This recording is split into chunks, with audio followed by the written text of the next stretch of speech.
la polisi katika mkoa wa Mwanza tumejipanga katika kuhakikisha kwamba wananchi wanasherehekea sikukuu za Pasaka katika hali ya utulivu, katika hali ya usalama na katika hali ya amani.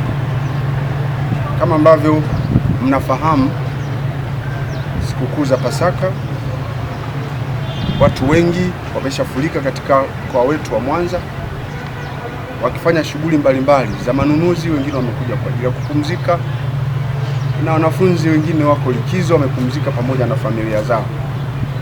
Hivyo kwa ni wakati mwingine sasa wa jeshi la polisi kuhakikisha kwamba wananchi wote waliopo katika mkoa wanasherehekea sikukuu hizo salama bila kujitokeza kwa matukio ya kihalifu, lakini bila kujitokeza kwa matukio ya ajali. Hivyo tumeshajipanga tayari katika maeneo yote kuhakikisha kwamba ulinzi umeimarishwa. Kwa hiyo maeneo yote kimsingi mipango kazi ipo tayari, na viongozi wote wenye dhamana wa wilaya, vituo na mkoa wameshapewa majukumu maalum kwa ajili ya kuhakikisha kwamba usimamizi wa askari unakuwepo ili mwisho wa siku tuweze kumaliza salama.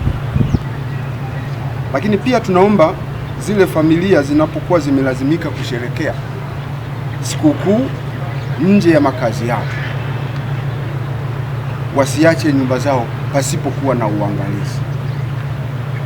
Unapotoka katika nyumba yako na kwenda kusherekea sikukuu sehemu yoyote ile, lazima uhakikishe kwamba ndani ya makazi yako umeacha ulinzi wa kutosha, nyumba imefungwa. Kama una walinzi, acha walinzi ambao wanafanya kazi yao, wanawajibika vizuri. Lakini pia tunashauri wasitoke wote ndani ya nyumba, wabaki watu wengine kwa ajili ya kuhakikisha kwamba wanaangalia usalama wa nyumba, kwa sababu usalama tunaanza nao sisi wananchi.